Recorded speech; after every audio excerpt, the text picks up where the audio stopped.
Hello my dear friends, it's wonderful to see you all. Today I will show you how to quickly and easily prevent videos from playing too fast on YouTube, ensuring you can enjoy your content at the perfect speed without any interruptions.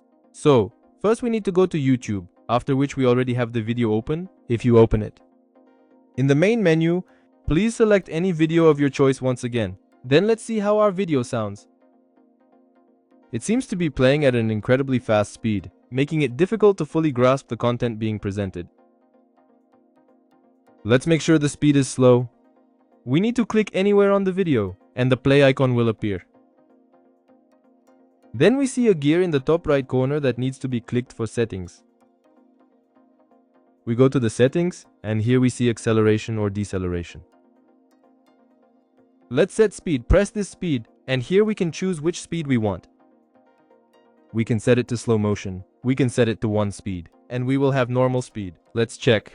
Friends, thank you for watching. Our method worked. Don't forget to subscribe and like, and write us. Did my method help you in the comment section? See you soon, friends. Share this video with your friends. Goodbye.